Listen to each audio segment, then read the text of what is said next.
Good morning, everyone. Thank you for joining our September 2022 OC HMS user meeting.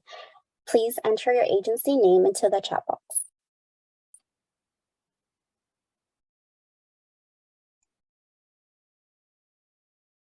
This is the agenda items we will review in today's meeting. We will review HCPC focus group, LSA and SPM preparation, managing household composition changes in the CES, duplicate enrollments, program move versus merge, disabling condition, chronically homelessness, numbers of times/months homeless, adding clients to the community queue, managing households on the community queue, an agency audit announcement reminder. We also have an announcement regarding the individual shelter bed reservation. We also will review the data and performance management meeting agenda and leave some time for Q&A.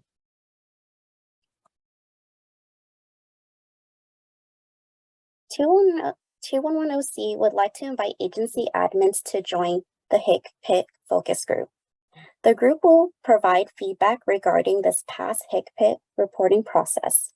With your feedback and suggestion, we will work together to develop a new process for the upcoming report. If you're interested in joining, please submit a help desk ticket and then we will send you additional information.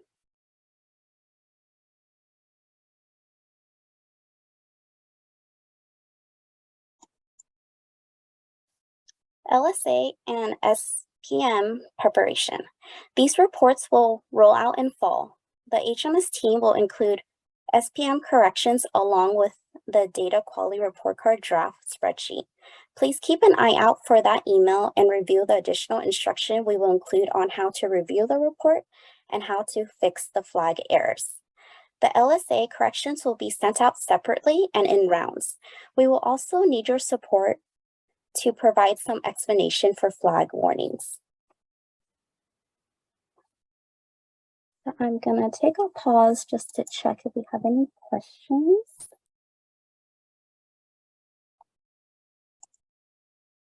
Okay, so we don't have any questions. I'll continue forward.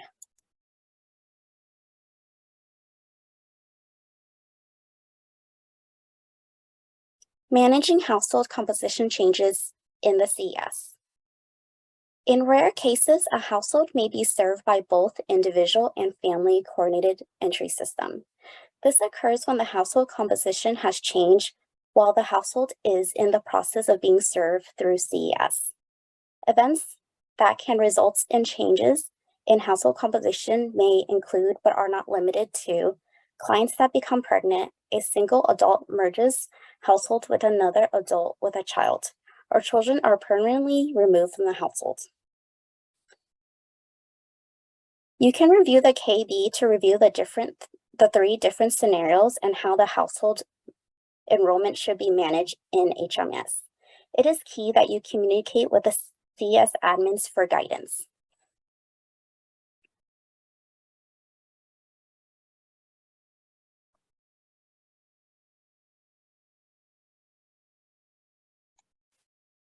The KB also includes a flowchart which provides a visual format of the scenarios that's discussed. And then I just want to confirm, Diana, can you see the flowchart? Yes, we can. Okay, thank you. So let's take a look at scenario 1. Scenario 1 in the KB describes a household that is active in the CES project and has a change in their household composition and has not been matched to a housing project.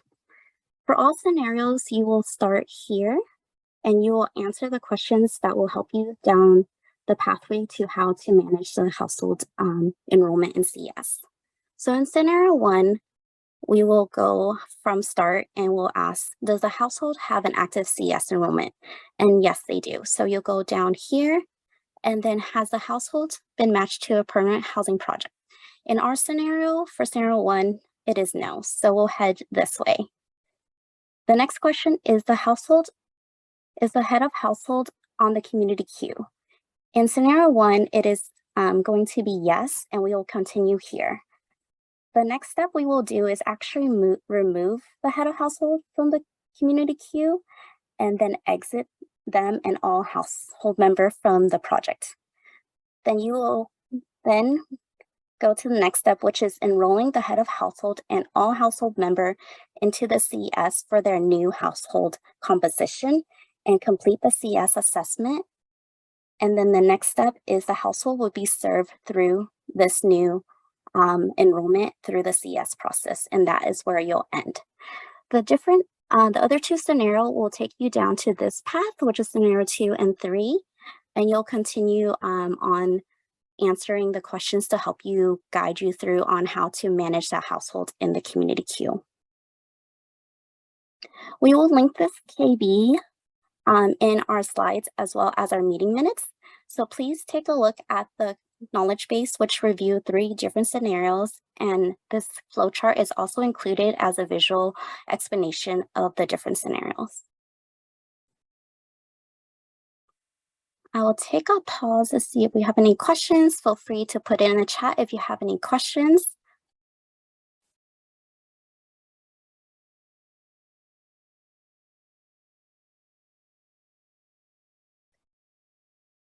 I don't see any questions for the moment, so we'll move on, but feel free to ask your questions at the end when we have Q&A.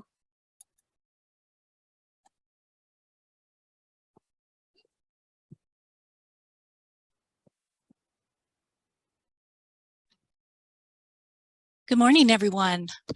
The help desk has recently been receiving tickets on duplicate enrollments, program moves, and program merges. And to help alleviate any confusion, we wanted to provide a refresher on these 3 procedures. So we'll start with the duplicate enrollment. The duplicate enrollment occurs when a client has simultaneous enrollments to the same project. So this may occur after a client merge or due to a data error. To resolve, determine the project enrollment to keep, and we'll just call that the primary. Transfer services and notes from the duplicate enrollment to the primary project enrollment, and then contact your AA to delete the duplicate enrollment for you. Review the deleting program enrollment KB for more information on this. So the next 2 items have similar names, but they're different: program move and program merge. Elizabeth, can you please advance the slide? So the program move will move clients from one program to another. A program move is used if you have mistakenly enrolled a client in the wrong program. However, if the client was provided services with funds for that program, that activity needs to be recorded in HMIS, so the client can't be moved. So you would have to exit the client from the first enrollment and create a new enrollment for them in the other program. If the client was mistakenly enrolled in the project, to resolve, submit a ticket to the help desk to request a program move and indicate which project to move from and which to move to. Okay, Elizabeth, would you please advance the slide again? There are some caveats with the program move. So when the services are moved, the names of the services will match that of the old program. The notes will be moved. And for further information, review the KB on deleting program enrollments. We're going to go through some screenshots, HMIS screenshots, to see how this looks. Elizabeth, would you? Thank you. On the left side, before the move, our current was enrolled in King Dominion's Rapid Rehousing Program, but he should have been enrolled in their state ESG program. If you look at the bottom left screenshot, you can see that both services and service notes have been added. Once the program move is completed, and this is on the screen capture on the right, you'll see the enrollment in the new project. But note in the bottom shot how the services are now titled. They'll match the name they were given in the old program, but they will now be listed under the new program. So in this case, the state ESG program. This could throw off any of your reports tied to services under the new program. And we do advise you to add new services under the new program enrollment and delete the old services to avoid any reporting issues. Okay, Elizabeth, can you advance the screen? So we'll go to the program merge. The program merge tool is used to combine the program enrollments of household members who were enrolled separately by mistake. So they were enrolled as individuals instead of a group. Enrollments can be merged regardless of whether the enrollments have different start dates. And you can also use it if some or all of the household members are no longer enrolled in the program. So to resolve, submit a ticket to the help desk to request a program merge into the group enrollment of the household. And we'll take a look at that, what that looks like as well. Elizabeth, would you please advance the slide again? So the top screenshot shows the global household reflecting 3 clients, the head of household and a spouse and an uncle. On the top left, before the program merge, you'll see the enrollment information for the Explorer program, and that's in the box with the green bar, listing only 2 group members, the head of household and 1 family member.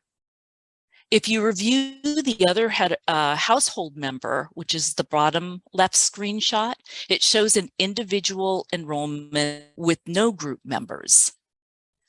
After the program merge, on the right side, the enrollment summary shows 3 group members, which now includes the client previously enrolled as an individual. We hope that helped.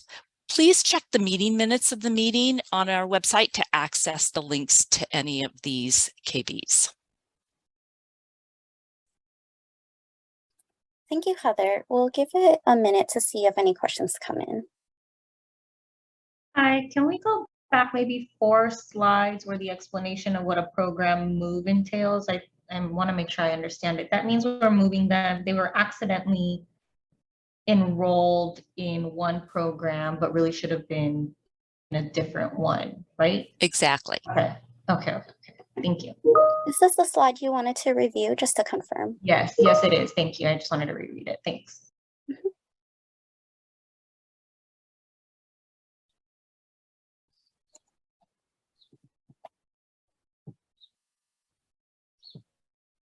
Would a potential alternative, because I'm reading the note that says if the client was provided services with funds for that program, the client cannot be moved. They need to be exited and enrolled in the program. Would an alternative be to delete the services and they could be deleted from the program or moved from the program? Yes. Go ahead. Sorry. Yes, you can do that. The explanation is that if the client was served with that funds, that we still need to track that they were served under that project.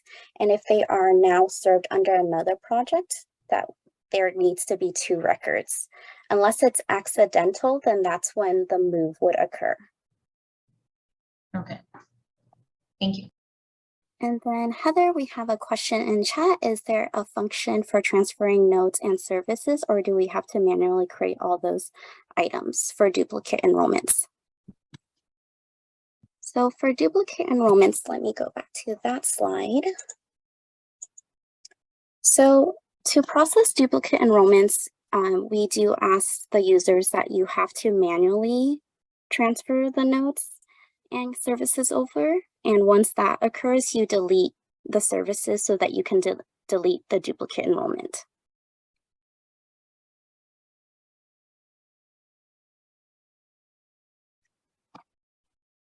Can we go back to the topics of program moves and program merges? Yes. So these 2 functions are normally handled by a agency admin submitting tickets. And I want to know if these are new features, because before, I know that program moves were kind of like, well, they don't exist for the very same reason that you guys are talking about, because if the client had services, then those new the services were tied to the old program. And then it was kind of like, you know, well, new program, but you have this mismatch in terms of services. So normally how an agency admin would handle it is that they would delete the program, and then the data person just have to put them in a new program. So is this a new feature, just a way to not have to do all that data entry again? But in essence, you do, because if you want to have those new services, you will have to put the new services under the new program. This function is not new. So with a program move, will only occur if the enrollment initially is accidental. As mentioned, if the client was served under one grant and is now moving to be served under another program with a new grant, there needs to still be two records. It will show that they were served under two programs within one agency. So the move would only occur if it was accidental, the client was accidentally enrolled in the wrong program since the initial enrollment. So, but if it was, so you're saying you want to keep that history, is what you're saying, because so you're talking about for a long period of time, because if it was accidental, you're just saying you want to keep that funding, show that funding source, because if it was accidental, in my mind, it should be erased. But you're saying you want to keep that history. Is that correct? It I would depends. say it's not to keep the history, it's to decrease the data entry that the user has to do. So if I enroll a client in project A and then I say, oh no, I should have been project B, we can complete the move so that you don't have to complete that data entry again. If you want to, you can still delete that enrollment in project A and do the manual data entry again. The move is to decrease that data entry burden. Thank you. That's what I was thinking. Okay, so in terms of the merge, is that so? In terms of the program merge, typically you would delete the head of house, the program entry for the head of household, and then make sure that you just click the toggle button to make sure that when you do the program entry again, that you toggle the household members to make sure that they're included in that program enrollment. Is that correct? So now all we're doing is fixing it so that you don't have to go back and do the program entry for the entire group. Is that correct? Is that what the purpose of the program merge is? To not have to go back and delete the program enrollment for the head of household? Go ahead, Elizabeth. Yeah, so for the program merge, this is a function that the system admin, which is the HMIS team, will help with merging enrollments. So this occurs when when a household member was enrolled as an individual. So we will be able to use the merge function to merge the enrollment so that it's a group enrollment. Got it. Okay, thank you.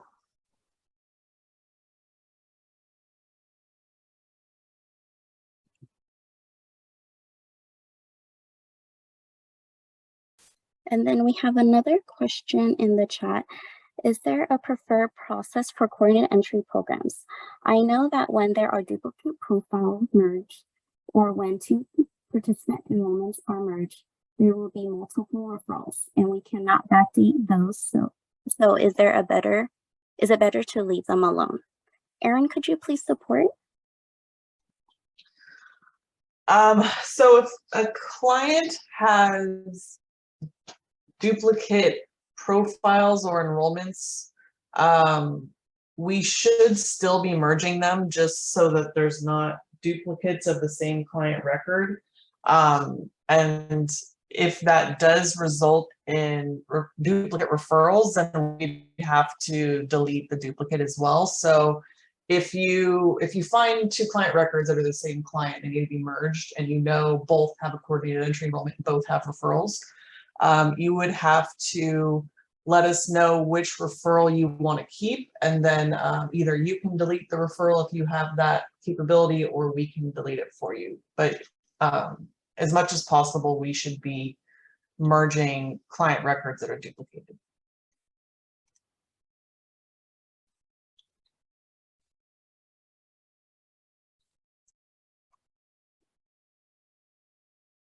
Okay, thank you, Erin, and thank you, Heather. I don't see any more questions, so we'll move forward.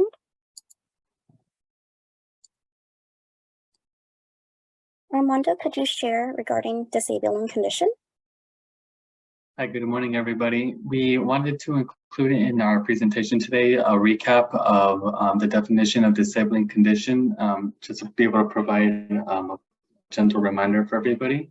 But the Department of Housing and Urban Development defines a disabling condition as a physical, mental, or emotional impairment, including an impairment caused by alcohol or drug abuse, post-traumatic stress disorder, or brain injury that's expected to be long continuing or of indefinite duration, or if it's substantially impedes the individual's ability to live independently, and if it could be improved by the provision of more suitable housing conditions. There's a newly revised disabling condition field knowledge-based article that you can take a look at up on our website. And then you can change over to the next slide, Elizabeth. On the screen here, you can see on the right examples of the disabling condition and barriers fields. This is where the information would be collected that would determine a client's disabling condition status. But this is a project type that's applicable to all programs. It is for information that's collected about all clients.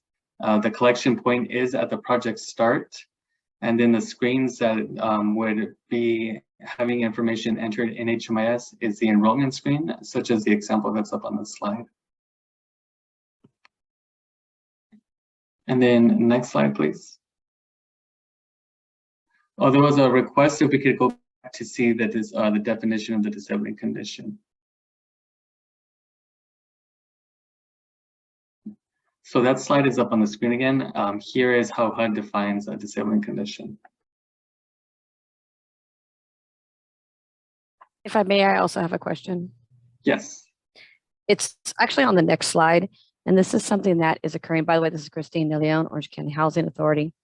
We are now receiving resistance or concern from our supportive services provider when they indicate a disabling condition, so HCA and others, when it comes to substance abuse problem. When you click substance abuse problem, it asks, is it drug or alcohol? And then it moves from there rather than yes or no.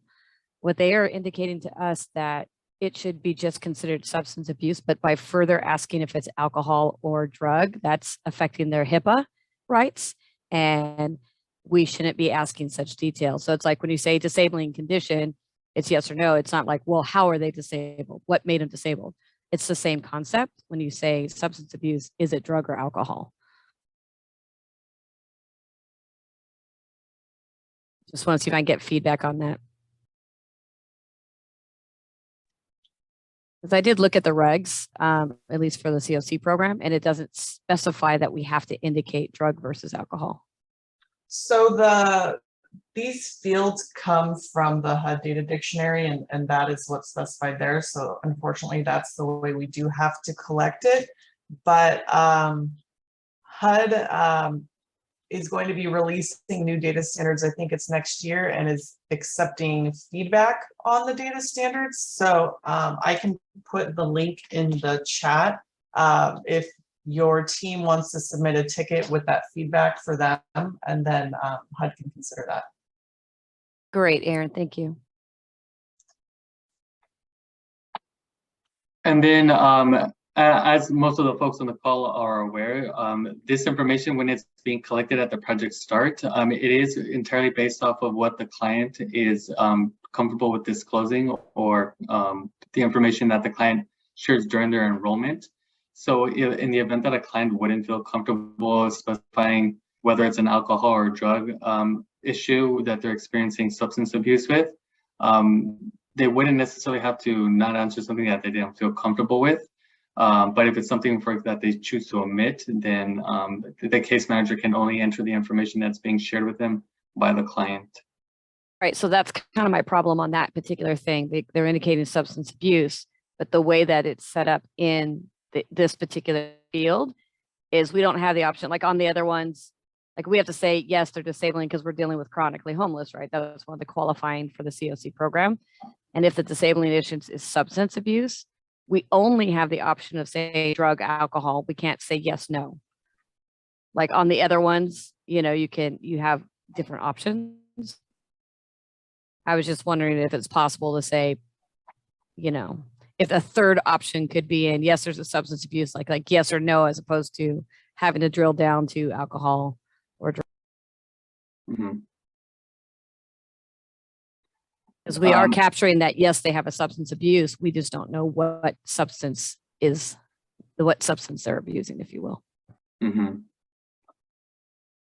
Yeah. For the moment, we can't change the options. So if they say yes, but don't specify, you would have to answer the question client refused. But that's not an option. It's only substance abuse, drug, or alcohol. It doesn't give us client refused, or, you know what I mean? That's my point.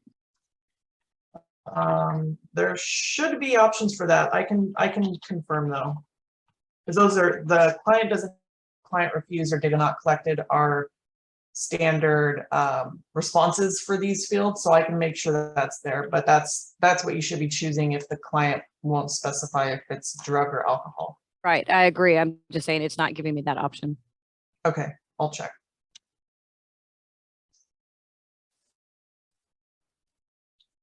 And then the next slide, so we wanted to speak on the chronic homelessness, the definition and that status. Elizabeth, if you could change to the next slide. Thank you, that's this one here.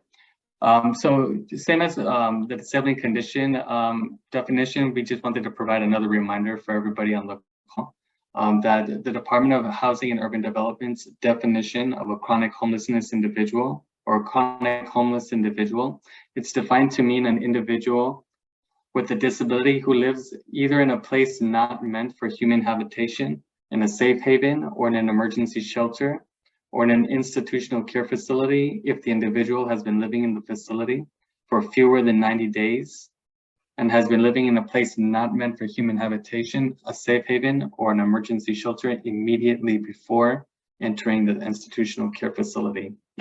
There is a new knowledge base article on this with more information on chronic homelessness that's available to view up on our website.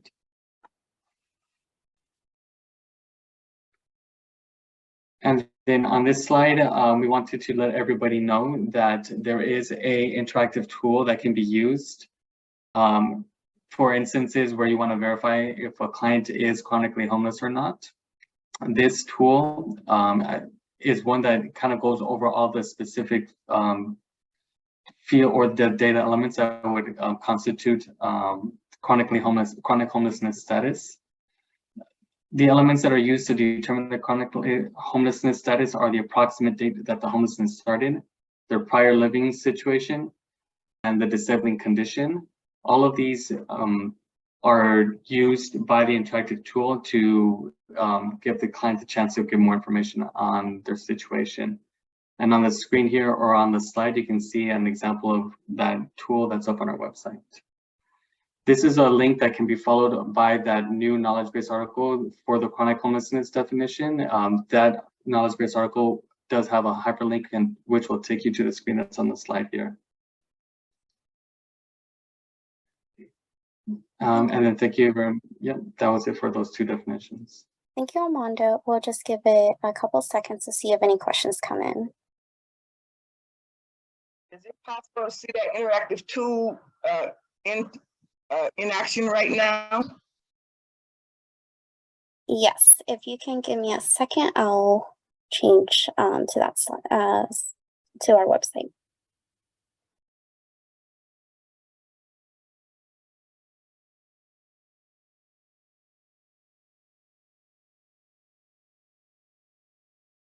Diana, can you confirm that you see our website? Yes. So this interactive tool is actually located under HMIS Help. So you'll click that tab and go to a chronically homeless tool, as Armando mentioned. And it gives you the definition here, and you can use this interactive tool as Armando mentioned. And you can click through and read the question and ask. This first one asks, does the client have a disabling condition that meets HUD definition of a disability? You can select yes or no. If you click yes, it'll take you to the next screen.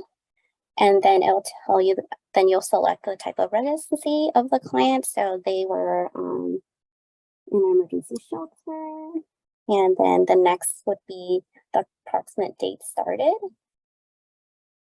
It was at least 35 days. So we will say yes. And then I'll take you to the next screen, and it says that yes, your client is chronically homeless. And then you can click start over if you have another client that you want to go through this tool to see if they're chronically homeless. So depending on your answer, your outcome will be shown on the last screen. So this tool, as Armando mentioned, is on our website. We will be linking this knowledge base in our slides as well as meeting minutes that will direct you here.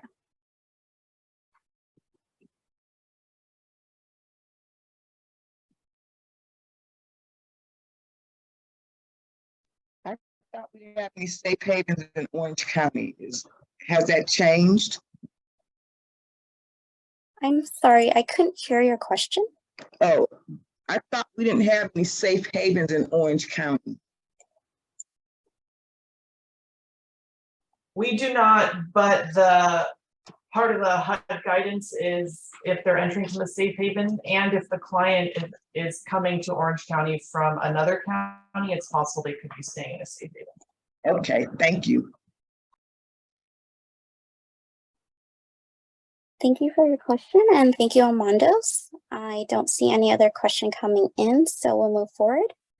Diana, could you please share? Good morning, everyone. Continuing on in our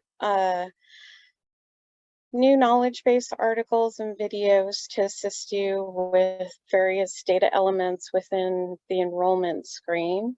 I'm going to be going over the number of times homeless and the number of months homeless.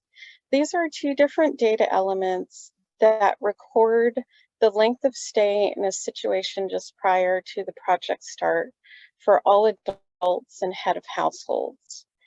So for the data element of number of times homeless, you count all the different times the client has been on the streets in emergency shelters or safe havens in the past 3 years, including today.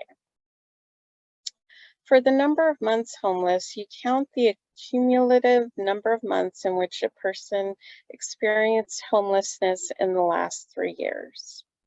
At the bottom of the slide, you'll see that there's links for the KBs, and I encourage you to review these KBs because it has more information regarding how to count the number of times and how to count the number of months homeless.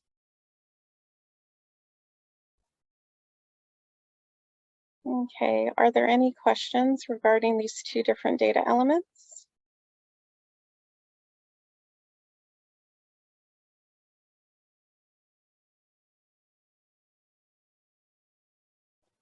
Thank you, Diana. It looks like we don't have any questions in the chat, so we'll move forward.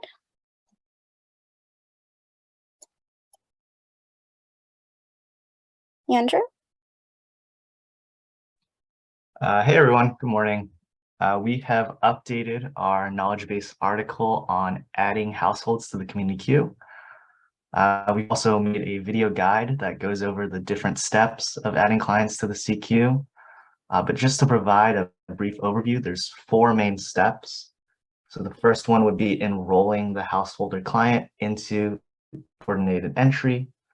And depending on if you're working with an individual or a family, you would need to log in under the correct agency. So County of Orange for individuals and Family Solutions Collaborative for families. And next, you want to complete the appropriate CES assessment.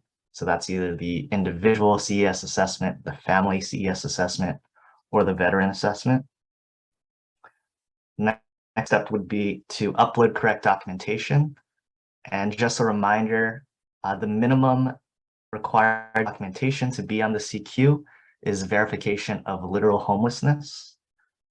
And then finally, you need to complete the referral process to the CQ.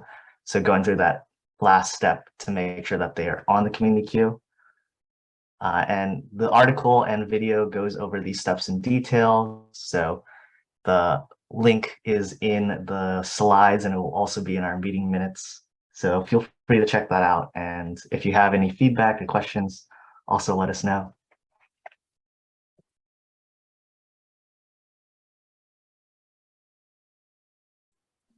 Thank you, Andrew. I don't see any questions, so we'll move forward. Heather? In addition to the adding households to the community QKB, we've also updated our knowledge base article on maintaining households on the community queue by including a video guide. So both the article and video cover the importance of maintaining households on the community queue, and it reviews the methods used to do this, including a check-in on the referral page, adding a note to the head of household's record, updating the current living situation, or adding a coordinated entry event. So we encourage you to review these KBs for more information. And as always, you'll find the links on our slides and the meeting minutes.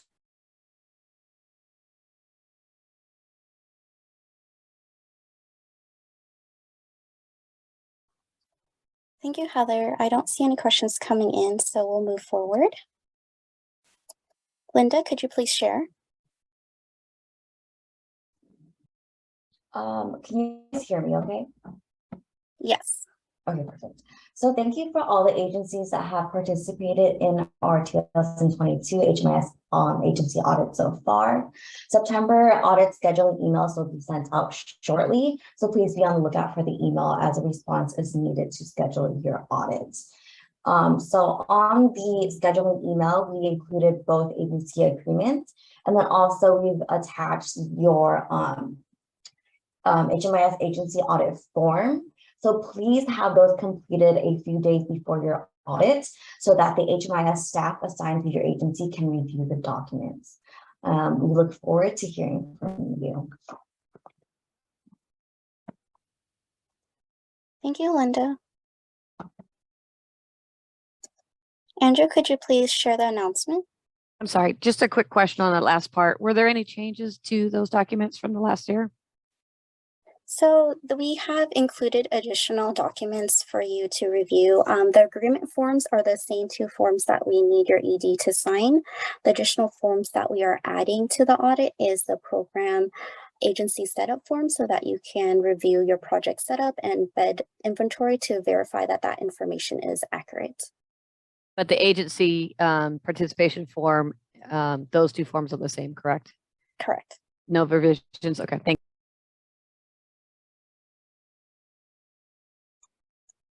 And then Andrew? Yeah, so quick update on the individual shelter bed reservation. The timeline for referrals has been pushed back with Anaheim PHK starting in mid-October. And I believe Jasmine is on the call to give a detailed update on bed reservation. Yes, of course. Good morning, everyone. Thank you for having me. My name is Jasmine Miranda with the Office of Care Coordination. I just wanted to give a quick overview on the Orange County Individual Shelter Bed Reservation. We created this bed reservation system in order to complement the Family Solutions Collaborative the family system, and so in regards to a similar process for individual populations. And as mentioned, our two shelter providers are Huntington Beach Project Home Key site as well as Anaheim Project Home Key site, with referrals starting approximately next month. So we will be informing everyone through the coordinated entry system distribution list in regards to any additional updates or once we start taking referrals in. But we did want to reiterate that we are not accepting referrals yet and that the system is not live yet, but we will be notifying everyone. And I will be dropping down the email in the chat just in case anyone has any additional questions. Thank you.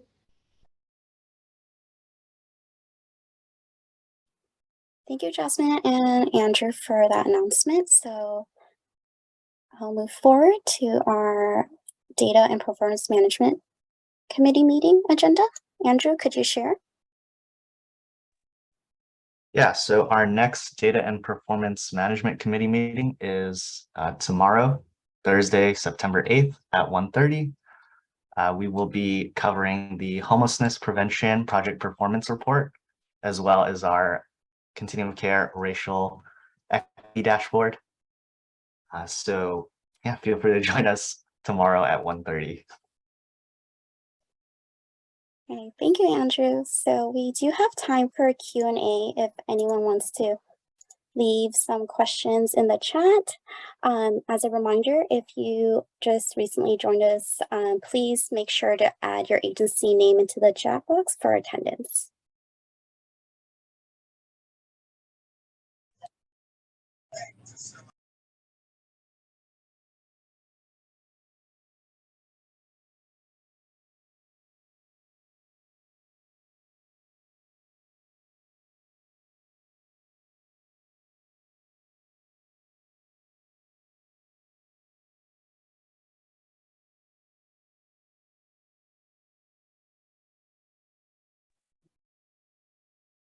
So we have a question about the Zoom link for tomorrow's meeting.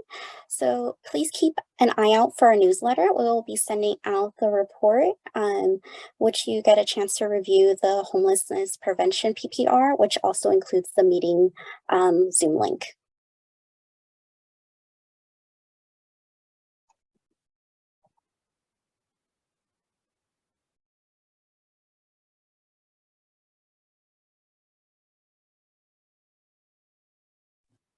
So I just want to give a couple. This is Sorry, Angela from Costa Mesa Bridge Shelter. I was just wondering what documentation is needed for chronicity, because I know it is declaration of homelessness, self-certification, and third party. Are we still submitting the chronically homeless document as well?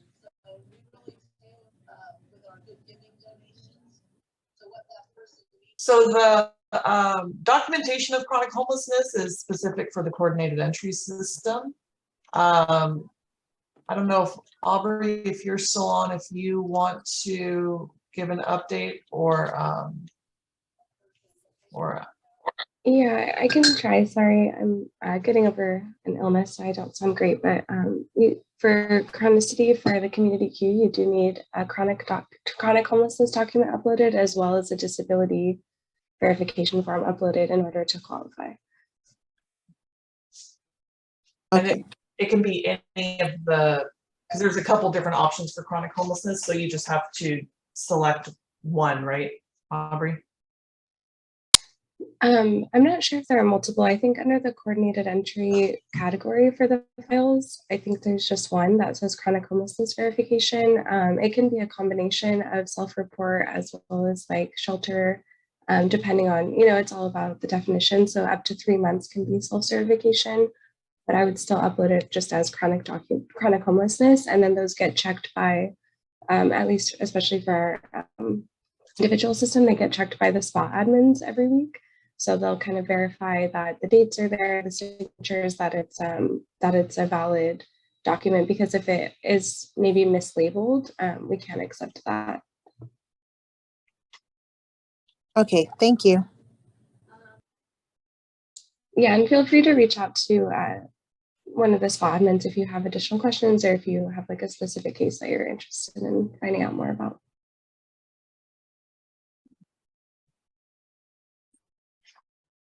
Thank you, Aubrey. I don't see any more questions. So if you do have a question, please direct it to your agency admin, and if needed, they'll escalate it to the HMIS help desk through a help desk ticket, and the HMIS team will provide support and assistance as needed. Thank you everyone for joining us today. Have a great day, and we'll see you at the next user meeting, which is October 5th.